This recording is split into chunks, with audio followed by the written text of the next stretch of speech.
Welcome to Streams of Income, hosted by best-selling author and entrepreneur Dr. David Powers, where we discuss streams of income, passive income, residual income, and even why there are dinosaurs and zombies in this intro. Fasten your seatbelts and get ready to dive in.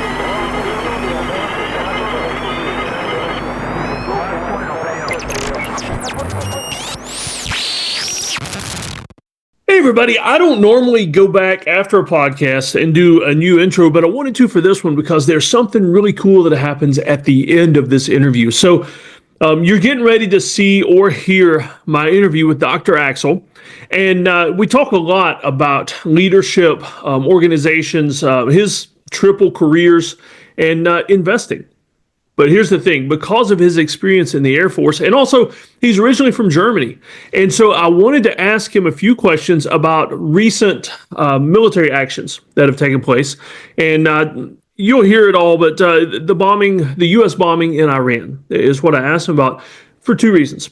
One, because he flew fighter jets. Also, I wanted his perspective on the military operation, especially the effects of long-range flying for a mission that far across the globe. And I also wanted to hear his political reaction because I love hearing different perspectives. That's what's great about America and about this world, is being able to digest different perspectives. And what we so often see is people get mad about different viewpoints. And so I want you to hear his from a person with a completely different point of view. You might not agree with him. But nothing he says should make you mad. And so here's the thing. Listen to the first part of the podcast. It's about what he does for a living, investing, his history. But at the end, near the end, we get a little bit heavy. And it was pretty cool. I enjoyed it because I loved hearing his point of view. And so I want you to listen to both parts. It's pretty interesting and a rare thing that I was able to have somebody on here with such a unique perspective. So I just thought I'd give you another intro, and stay tuned in just a second. It'll transition over to the actual podcast itself, and you can hear that. And I hope you enjoy it. And let me know in the comments what you think or any questions you have. Hello, everybody. Welcome to the Streams of Income show. And I have a pretty cool guest here today. And interesting thing, I'm actually going to be on his podcast in a few hours. We'll probably release them close to each other. And so you guys could get a full day of Dr. Dave and Dr. Axel. And so I highly encourage you to enjoy that, because we're going to probably talk about different stuff on each one. I'm interviewing him because I want to hear more from him on mine. And so you got to watch them both to get like both points of view. And so Dr. Axel, or is it Dr. Meierhoefer? Which would you prefer? Oh, first name is fine. Okay. And I'm always curious. So tell us about yourself, but also the doctorate. All right. Correct me if I'm wrong. Just because of what you do, I'm guessing you got it in the Air Force or later? No, later, after the Air Force. Okay. Economics or something different? Well, kind of. It's about leadership and organizational change. Okay, I was close. Yeah, I was exactly. reading bio and reading up on you, and I was trying to guess what it was in. So tell us about yourself, because I've been reading the bio and everything, and it sounds pretty cool. And so go ahead and tell the listeners and the viewers a little bit about you. Yeah, I mean, in general, I like lately to kind of describe it as 3 careers in one lifetime, in a way. So I started out, I don't want to bore the audience too much with the long version, but the first career was basically joining the Air Force, because at the time when I got out of school, we were in a recession basically, and companies didn't want to hire. I wanted to actually become an airline pilot, but they didn't hire. So the next best thing, if you wanted to fly, was fly for the military. So I joined the Air Force, and I had a pretty unusual career, because halfway through my 22 years term, there was an opportunity as a member of the test flight team to do an exchange job with the US Air Force. So I basically spent a little less than half of my time in the US Air Force and in the United States, flying F-111s, and then before and after I flew what's called GR1, which is a Tornado in Europe. Very similar planes. The one was developed in the early 70s. The other one was developed in the mid 80s. So that's the only difference. Otherwise, very similar. And like they say, join the Air Force, see the world, and I did. So, and ultimately, if you do this for like more than 20 years, there comes a point where your body just can't handle it anymore. And that was good. And in the German Air Force system, you have the opportunity relatively early on to say, do you really want to focus on the flying and all that comes with it, or do you want to have a basically lifetime career? Okay. And I always said, even though I know in hindsight it wasn't true, but I always said I really don't want to fly an Air Force desk, right? So when the real flying wasn't possible anymore, I retired. And then the second career, which was the shortest of all, was for me to become or see how it is to be a regular employee. So I became a regular employee in a software company in Santa Barbara for about 4.5 years. And everybody at the end of my Air Force time said, well, with the bachelor's that you have in the Air Force, if you really want to make something out of yourselves out there in the corporate world, you probably need a graduate degree. And so I went to work during the day and then did one of those where you can go after work, you can go and study. And I was very fortunate because in the like a street over from where the software company was basically a private university. Oh. And they had graduate degree program for organizational change management. So it was a combination of management and like things that have to do with like strategy and changing and so forth. Yeah, and so I got a master's degree in that, and the dean of that university felt that I would have what it takes to actually continue.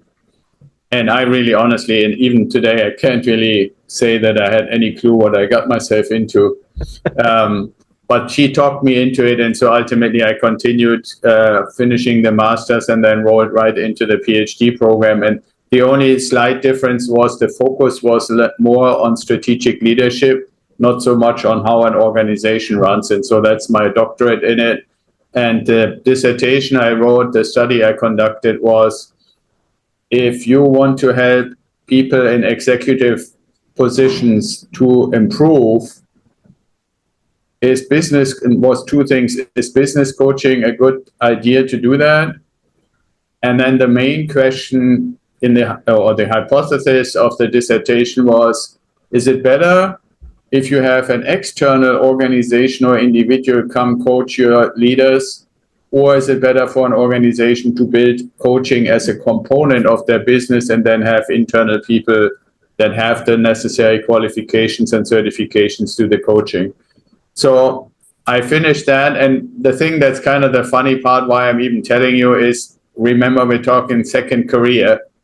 And what happened more and more as I went at night to go to class and during the day working for the software company, that what happened in the company and what I was learning was literally the opposite of each other. It was literally, this is how you should do it. You go to work the next morning. No, that's not exactly the opposite of what we're doing.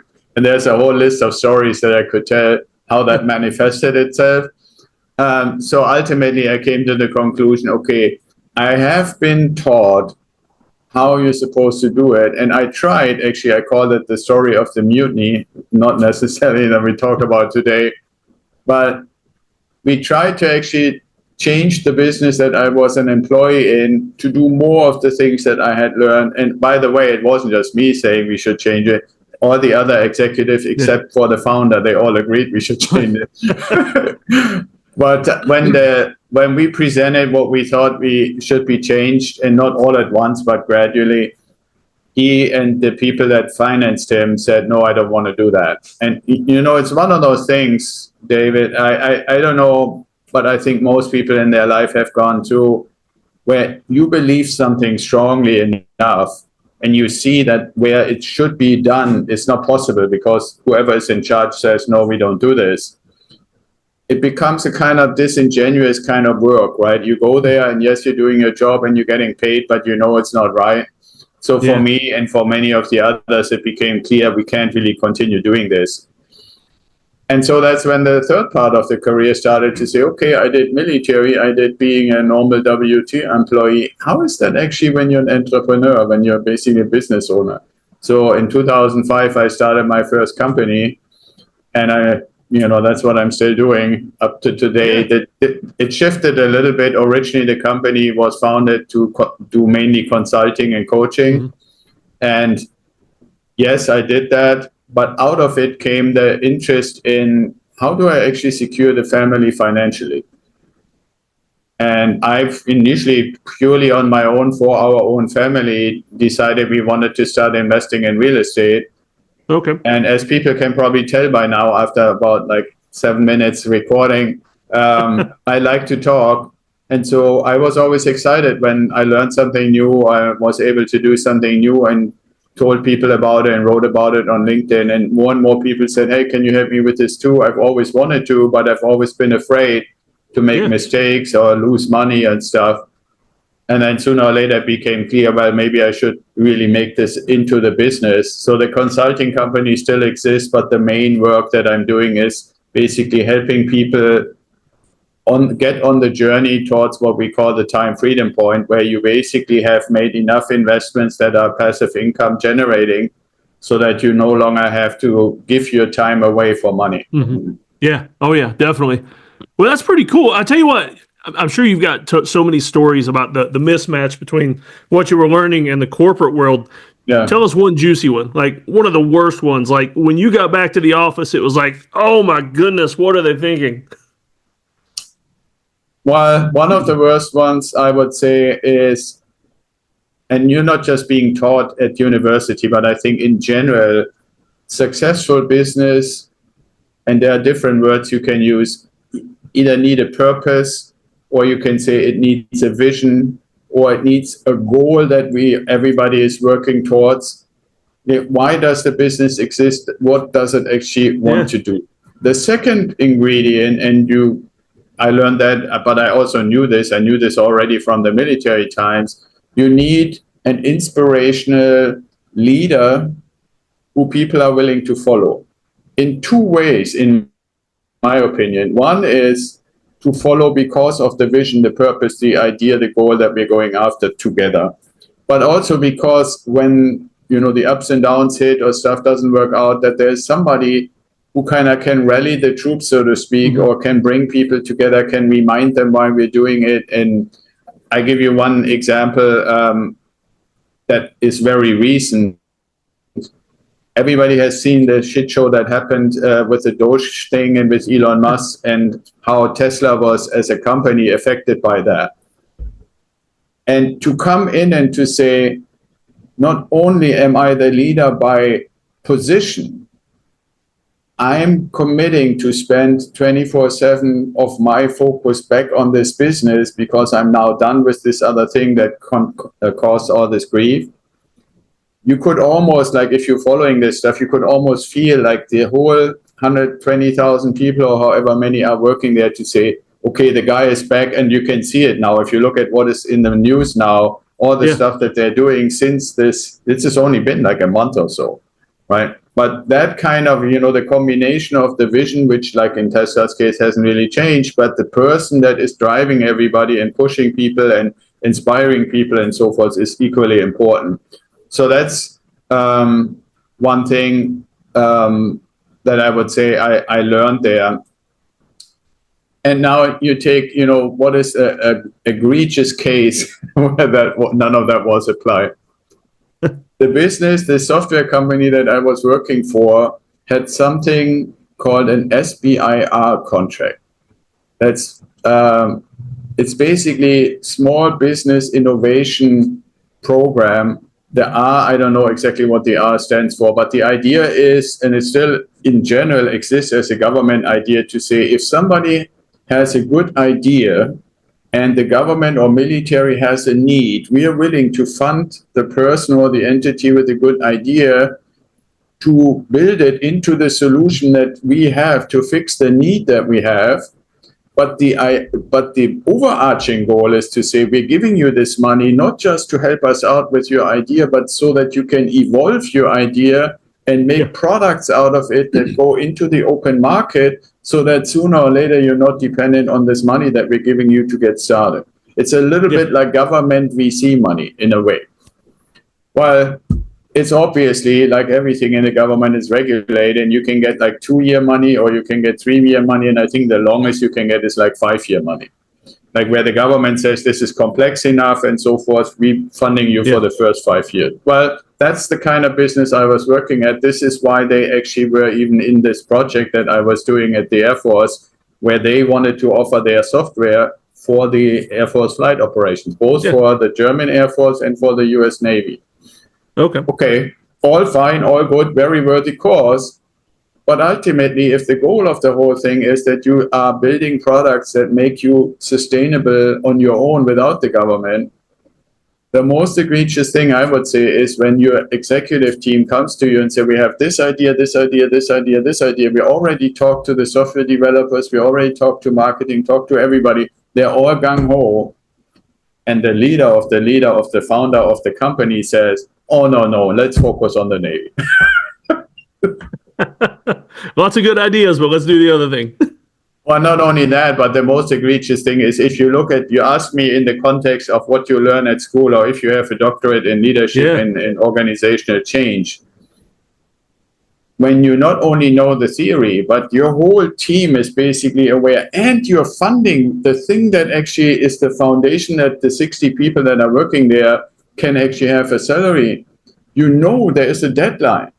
Even if you're lucky and you get the 5-year program, but there is a deadline.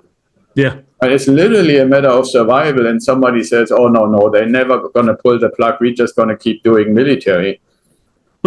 That's about as bad as it gets, I would say. Yeah. And that's a lot of money at stake, too. A lot of money. And a lot of livelihood. For me, the livelihood thing was much more, right? Like I knew at that point, I've had a successful career in the military. I was reasonably good, according to people who had done their whole life in a W-2 job. They told me that I fit in pretty well.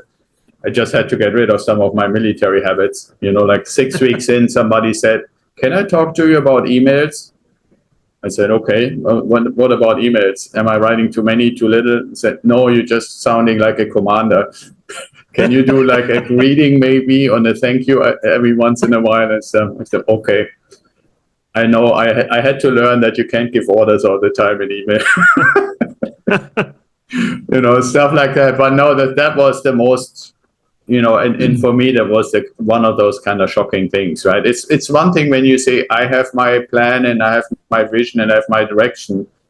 But when you're dependent that much, and not just by process, but also fundamentally with the money for your employees and stuff, you're literally paying the people out of the government coffers, and they tell you in a year and a half, this thing is going to shut. And you're not willing to do anything to sustain your operation. I mean, the other thing is if you found a business, I don't know if this is interesting to your audience, but anybody who is considering, do I want to be an entrepreneur, right? I would say what I've learned in the last 20 years is relatively early on, you will have to make a decision if you want to have a business or a practice. Mm-hmm. So what I'm doing now is basically a practice. And not just in the sense of which patient am I accepting. They're not really patients, they're participants in the mentoring and investment program, but it's kind of like that. And because most of them want to work with me, I only have, and I also put pretty strict boundaries, how much capacity can I make available to treat patients. If you want to build a business, on the other hand, typically 2 things happen. You want to grow the business to as far and as big as it can go.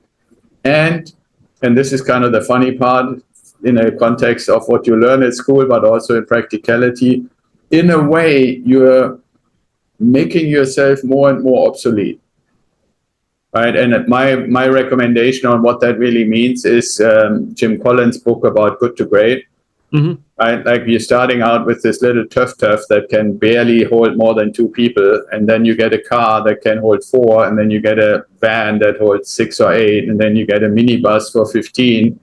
And at latest point there, you will find out that certain people that started with you have no room in the minibus, and definitely not in the Greyhound bus, right? And that when you think of every position in the Greyhound bus as no longer just an employee, but the leader of a department or division or business center or something like that, that's kind of like the evolution of a business. And obviously, when you first started, you occupied pretty much every seat.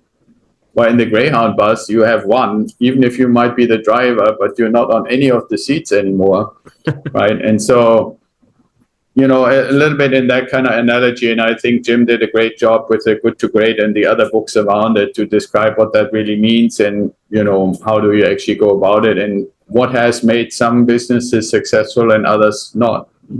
Oh, yeah. Yeah. I mean, I work with a lot of small businesses. And of course, like you say, when you start out, you're doing everything. Yeah. And that is one of the hardest things is getting a small business owner to let go of anything. Yeah, it's just, you know, if you say, okay, I want to have a dental practice, there's only so many dental stuff you can do every day. Yeah. Yep. Well, you mentioned the program in the Air Force in Germany where you they transitioned you to like corporate. I wish we had that here because I was in the military here, and it pretty much the way the system is set up here is you do your time, and then most of the time what happens is guys will get out or leave early instead of retiring and go straight to a corporate job doing the exact same thing but triple the money. I mean that's what I did. I got out of the Army and went into a disaster medicine job with a corporation and was making 3 times the money. Yeah. Well, the thing about it is, I mean, if anybody that is currently in the military, regardless which branch, is listening to us, I would say it has never been forbidden. There's no rule in any military I know where you can seek mentorship. And I don't mean mentorship within the ranks or with somebody who has a position that you may be aspiring to get into, but mentorship in a little bit more broader sense. What do I want to do with my life from a job, business, occupational point of view, right? And it doesn't automatically mean you can only have one. But if you ask yourself, okay, number one, what is my specialty? And number one, what is my passion? It's not always assured that those two things are the exact same thing, right? Sometimes you can say there are parts of my passion that I can actually realize in my profession right now. And that's the starting point of a discussion to say, okay, who would I want to reach out to if I wanted to do more of the things I'm actually passionate about? Right. And then you can Google it, you can do AI, you can do whatever to find out who are the people that offer that kind of mentorship. Right. And just reach out to them. And you can do this when your commission is about to end. But I always feel like 2 years before, depending on how long you have in your commitment. But if you're pretty sure that you're not going to renew, I would say about 2 years before or within the last 2 years, ask yourself that question and then start reaching out and find people. And I also, in this context, I find it very important that you interview those people. The most important thing, this, by the way, applies to my work as a mentor for investing in real estate as well. It is super important that you interview the people. I always invite my patients/clients to interview me to see what is the human connection. Mm-hmm. And part of the human connection is, does the person have evidence that they have at least a pretty good idea, if not gone through the same thing that I'm about to go through? So when somebody says, hey, Axel, that sounds interesting, I want to talk to you. Why would I want to talk to you? Part of the answer would probably be, well, because you did 22 years of military, and then you decided maybe a job and found it's not the thing, and then you went on your own, right? So having had that experience is a totally different ballgame. I'm sure that's the same for you than talking to somebody who went to college and got a job at HP or something like that.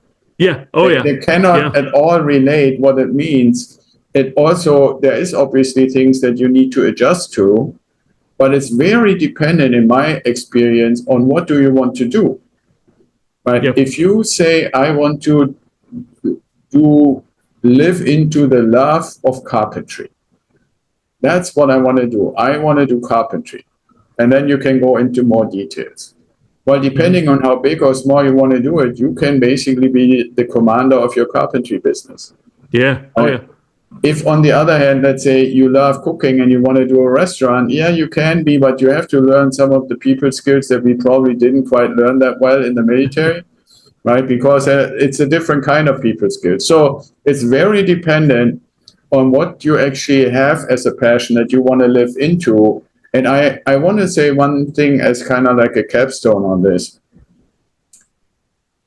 I only later, after I got out of the military, realized how awesome of an opportunity it is, at least for those who can do it, to have at least two completely different careers with the option at a point in your life where you're not as immature anymore as like 16, 17, 19, 20 when you get out of school or into the military, but at a more mature point to say, I have a much better idea what I'm passionate about.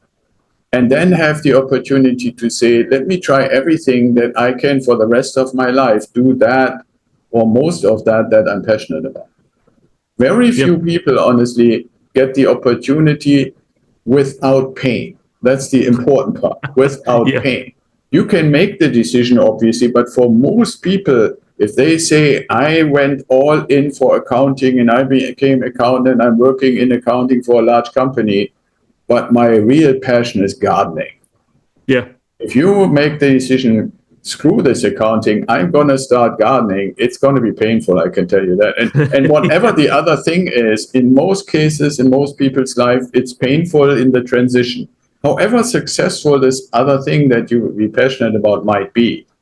As you and I, people from the military, we have a defined end date, we get paid, we get benefits and all this stuff. We even get, if we long enough, we get some pension money. But we can prepare what we want to do and make sure that it is at least significantly in the direction of our passion. So it's a great gift in a way. That's not really oftentimes portrayed that way. You know?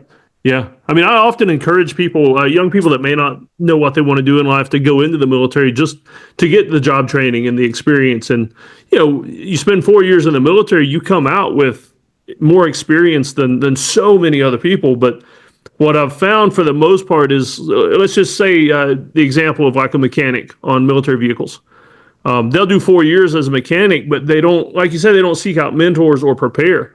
That last 6 months of service, they could make contact with mechanics where they want to move to and live out of the military, and go ahead and line up a job, go ahead and line up, training, whatever they need.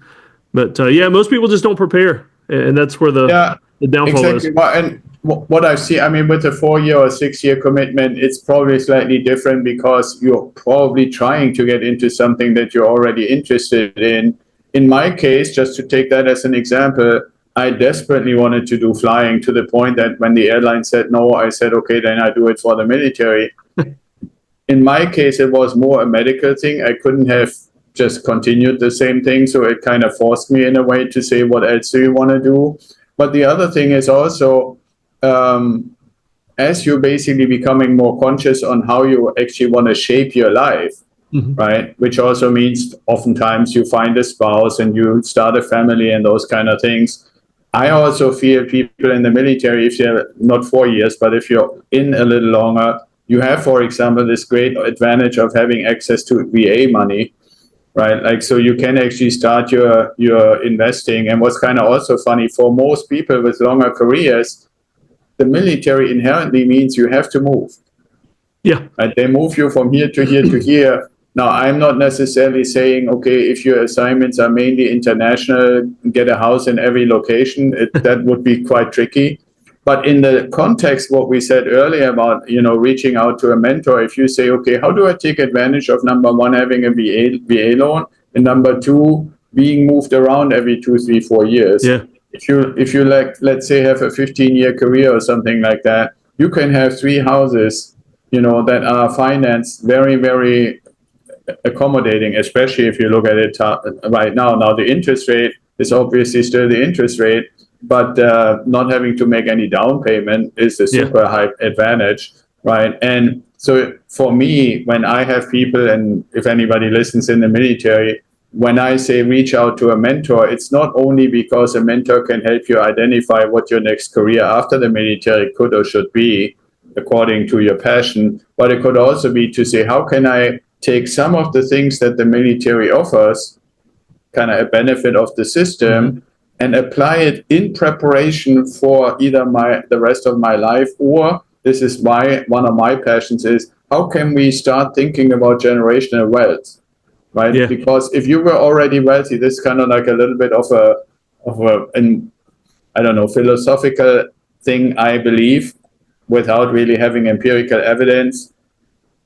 I believe it's pretty rare, accepting monarchy or stuff like that, to have wealthy people join the military. Yeah. Oh, yeah. And if you're inherently wealthy, you come from a wealthy family and stuff like that, you're rather doing like a prestigious university thing somewhere in a nice country or stuff. You know, if you're obviously the son or the whatever of the queen, then you have to do some military. So monarchy is a little different, but otherwise, you know, business, wealthy, inheritance, that kind of people, you don't typically find them in the military. So why I'm saying this is this idea of generational wealth would mean you might have the first opportunity in your family to not only have a successful career in the military, followed by another successful career that you passionately apply yourself into, but because of some of the benefits, you can actually start a portfolio oftentimes earlier than most others, because you don't need any collected, saved down payment money to start a passive income portfolio with the idea of generational wealth. Now, I know this term generational wealth is hard to grasp when you're 25 and 30, but I still keep pounding it, because it's really, you know, the one thing, regardless what you're into when it comes to money, if you step back, strip everything away down to the bones, what you find anything related to money, success is almost exclusively dependent on time. Yeah. You can do almost anything with money. You say, I want to do something crazy, something that nobody else does, and I give it 60, 70, 80 years. If you could start when your grandma gives you the first money for the piggy bank, and you do that crazy thing, and when you're done at 85 or something like that, that crazy thing has made you a millionaire. No doubt about it. Assuming it's something that is staying, right? And the crazy thing could be stock market. You could be saying, every penny that I get, I just put in the S&P 500. That's probably not ever going to go away. If you do this for 80 years or 70 years, you'll be multi super rich. Oh, yeah. Right? And the same thing is if you say, okay, I invest in insurance companies, I invest in gold, I invest in real estate. It's almost irrelevant if you can give it long enough time. Yeah. Right? And this is also, to put a finer point on it, it's a challenge, in my opinion, when I talk to my mentoring clients to say, okay, who says that you shouldn't be the first if your existing family, the one that you were born into, either didn't have the opportunity or whatever the circumstances are, that means there isn't a whole lot there that you will one day inherit other than maybe the house that you were born in. Yeah. Well, then why don't you make it part of your goal to change that and be basically, in a way, like almost, you could be the patriarch, ultimately. Not now, but in 50, 60, 70 years, who says, okay, this is, and I don't mean the term, I mean the role, right? For me, I took this on. Both my parents had not a whole lot of money. My grandparents didn't have, in Germany it was hard anyway with World War II, everything got destroyed pretty much. Mm-hmm. So I said, well, other family members said that for themselves. I said it also for myself, for my little part of the family. I want to make sure that my daughter, my grandson, and the rest, my wife, and whoever else is part of that family, that branch of that tree, will never have to be worried that they don't have enough to have shelter and food and stuff like that. And I can achieve that in my lifetime. And I want to also, for your audience, say, I really only started at 42 because I was too dumb. No mentor, no nothing. That's why I'm preaching like this. I wish I had known this while I was still in the military. I had somebody that helped me like the last few years, and maybe even earlier when I moved from station to station. If I would have bought a house in every place, right, get permission to live off base, get a place with a VA loan. By the time I got out 22 years later, and you wouldn't do it right away, but the journey would have been shorter than it ultimately was. But even with I got out at 42. I am now at the point, okay, it took 20 years, 25 years almost, but it's doable. But the sooner you start, that's the point, right? If you start when grandma gives you the first few dollars, that's the best point. And every point that after that is the second best point. Oh, yeah. Yeah, absolutely. Absolutely. Well, I tell you what, as we start winding down, one question I always like to ask everybody that's on here, if you could recommend the top 3 resources that somebody could read or listen to, something like that, that would set them up for success. So a book, podcast, anything like that. What would you recommend? Wow, that's tricky.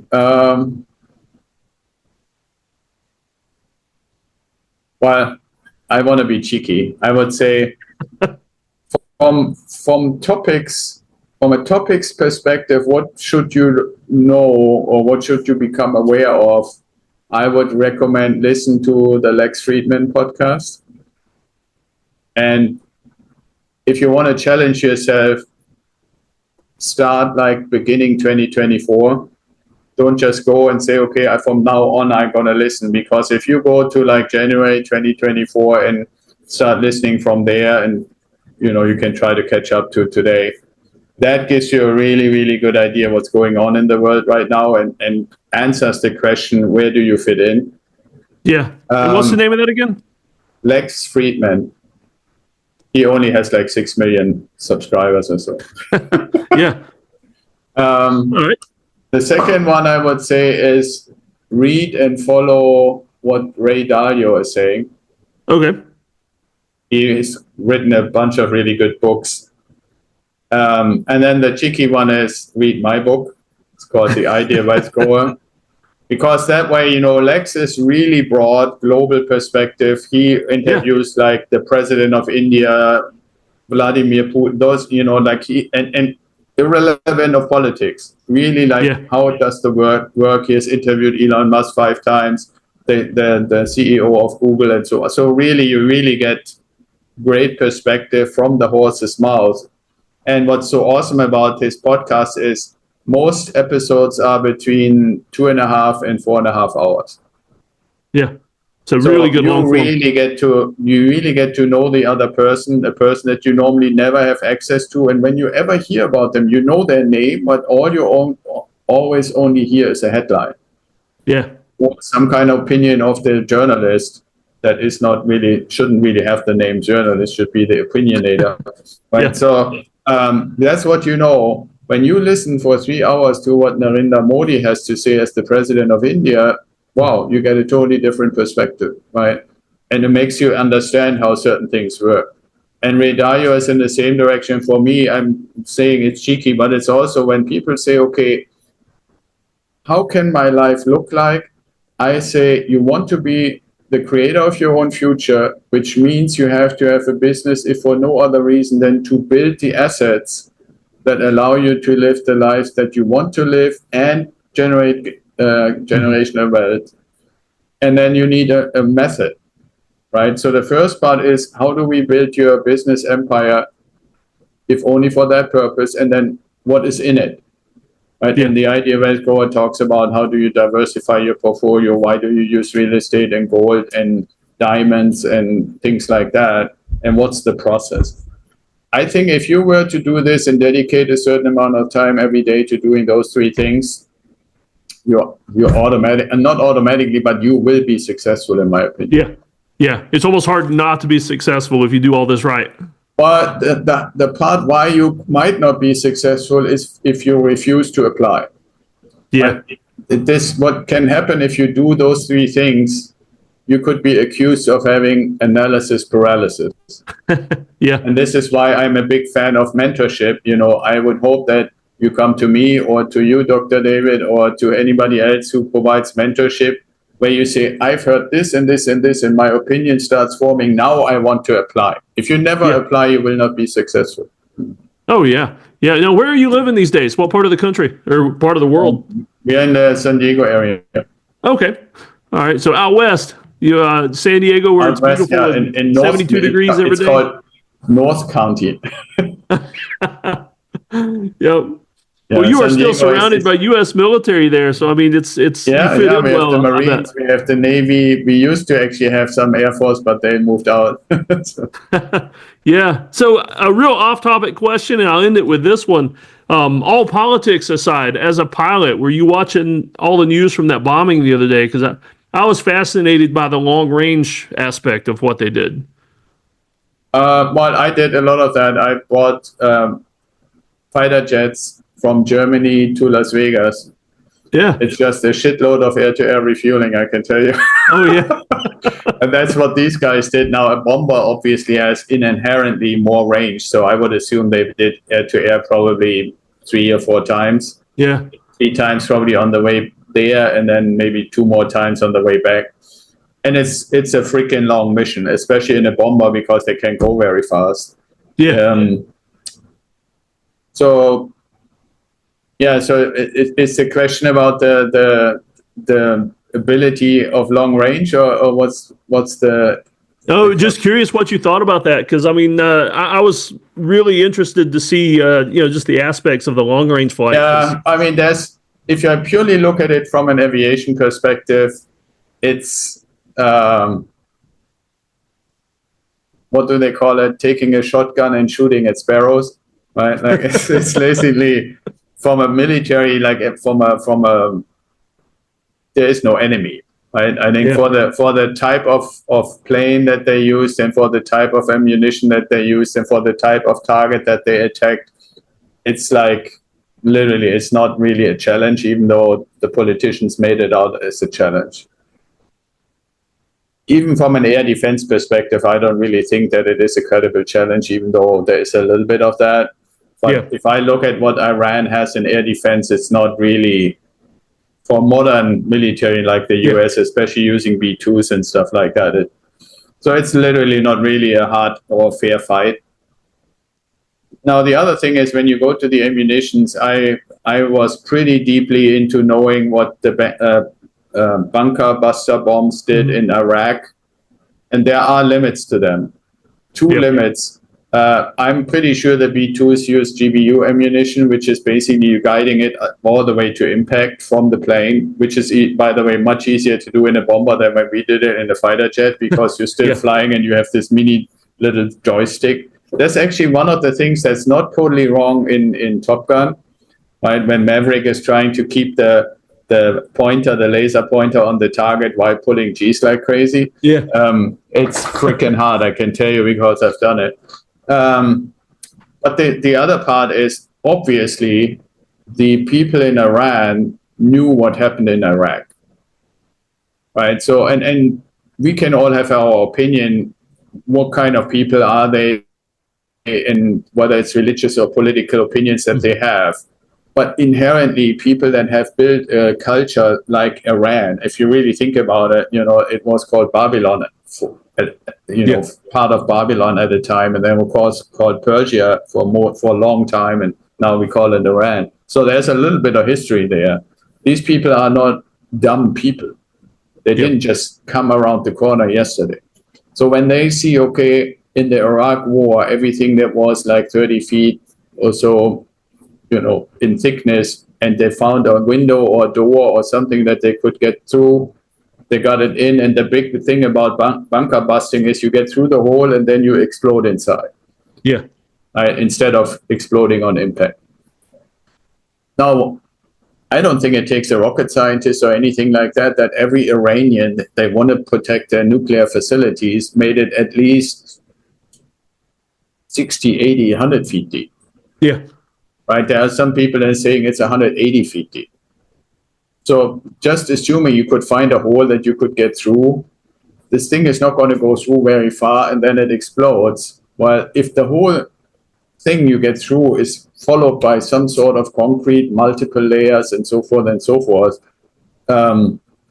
inside where the stuff is, I would have serious doubts that they cause a lot of damage. Now, is it easy to get to it when the first 100 feet have been blown away? No. So it's definitely true that even if they protected this stuff properly and most of it is still there, it's going to be a huge effort to ever get back to it. Yeah. Most of the time, they don't have all the utilities needed underground, so that's probably all gone. So the statement that I believe is true militarily is it lengthened the opportunity of Iran to do something with nuclear weapons significantly. Yeah. I would guess probably at least a year. Even if they would put 100% dedication on it, I would say at least a year. Now, I want to, and I'm glad that you allow me maybe that last part, from the legal perspective, on the nation state level, United Nations or nations among each other, the whole thing is obvious, and I know that nobody in the media is saying it. Very many people are very afraid. This is one of the most egregious efforts in total. It started with what the Israelis did and basically, if you look at, if you were to ask me next time, David, give me an example of hypocrisy. I would say, okay, look at what we said about Putin attacking Ukraine, and look at what we said about Israel attacking Iran. That's about as much hypocrisy as you can get. Right? By the standards that the community of nations has agreed to, when is war warranted? Yep. Really shooting war, you attacking somebody else. Even if you say there is such a thing, which I find is a little weird, honestly, but let's assume there is such a thing like preemptive self-defense. George W. Bush has basically used that to say, I know that they have WMDs, so I have to basically kill everything in preventive self-defense. Yeah. Well, it's kind of shitty when there's nothing there. And in this they didn't case, find anything. But the thing is, Israel can maybe make the claim that there is nuclear material, meaning like enriched uranium. I don't think even Israel would make a credible claim that they have nuclear weapons. Yeah. Right. And to say, well, you see what happened after the ceasefire too. I mean, but Trump was pretty upset about that one. Right, but the point for me is not so much look at the hypocrisy. You could, and you might be entertained and chuckle a little bit about it. But here's the other part that I believe is, when you say, I studied leadership, I studied strategy, I have a military background. This is basically, Putin did something that was absolutely deplorable, and I believe personally, if I were in charge, I would have reacted as the West much stronger. Just that had to be shut down, and to say, if somebody does this, this is how you get shut down. I'm not talking nuclear weapons, but there would have been things we could have done. We meaning like the West would have flown a mission like this, but a little bit more planes, put a few B-52s in it to just make a little bit more, not be low the ground statement. You do this along the war line or the border where they basically attacked Ukraine. That would have made a statement, and I think that thing would have been pretty much over. It wasn't done. Here we are 3 years later. Now we have a second case. Now we have nuclear involved. And what I believe, and I know this is probably a lonely position on almost anywhere in the world other than developing countries, the gate has been opened now. For one time, you can say that was an exception. Second time, 3 years later, while the first time is still going on, it's not an exception anymore. Anybody in the world who says, I believe there is somebody that I declare my enemy that could be doing something that I feel threatened by, I can go and just invade. Yeah. And take the examples. Just think about if India feels threatened by North Korea, or Japan is not finding it funny anymore that the missiles from North Korea fly over them all the time, or India and Pakistan have the next thing, but the Pakistani don't want to wait until the Indians come over. These are just a few of the countries that have nuclear weapons. But Oh, yeah. anybody else in the world could say, I'm just attacking the other guys. It was okay for Putin, it was okay for Israel, just as okay for me. And then they show you pages after pages after pages of Western press to say this is acceptable preemptive self-defense. Yeah. That to me It's is a tricky road. Oh, it's done. It's not a tricky road anymore, David. But with all due respect, it's done. Yeah. And I think this shows lack of strategic thinking. This is purely power play. Somebody says, I want to show the amount of power I have so that everybody knows I can do whatever I want to. Strategically forgetting that anybody who is in power somewhere would assume that same right. Whether it's somebody in Africa, somewhere in the Middle East, somewhere in Asia, now that we have basically played that card, everybody will assume that right. Yeah. And that made, if you go really full picture, we talk on radar, you kind of level, that made the world, this thing, however easy it was military, made the globe way, way more insecure than it was a few days ago. Yeah, definitely more volatile. Yeah, because everybody is saying, if they can do it, I can do it. It's sanctioned. Yep. It's sanctioned, unprovoked attack. And originally, 200 countries around the world had basically agreed to each other that we won't do that anymore. Yep. Well, I'll tell you what, we'll military, easy peasy, impressive. I love the guys that actually had to, and I also envious, right? In the bomber, you have actually a bathroom, right? We never had that. Oh, really? Right? Yeah. I mean, if anybody ever is being told, Dr. David, we want you to fly from A to B. It's only going to be 13 hours. If you have to pee, you have to hold it. Yeah. That's what we did because there is no bathroom to go to. So that part, flying the mission, hitting the target, doing a great job. Nobody got injured. Nobody got shot down. Yeah. Awesome. Global politics, world order, horrendous, and short-sighted, very, very short-sighted. Yeah. Yep. Well, I'll tell you what, we'll go ahead and end this because I know me and you both got to get ready for our next appearance together. Oh, no. We're good. Thanks for being on here, though. And before I leave, where can people find you? What's your website where you want them to get in touch? Well, the easiest is you can use website. You can go Google anything AI. Just put in Ideal Wealth Grower and you find us. And then search around a bit, but there's always a button to arrange a call. And I love to get to know people. And like I said earlier, if somebody looks for a mentor, it's not just what we're talking about, but are we actually connecting as individuals, as human beings? And when the connection is there and we have a common goal, then let's rock and roll. All right. Sounds good. And I'll put the link and everything in the show notes. And I'll see you in a few minutes on your podcast. Yeah, thank you.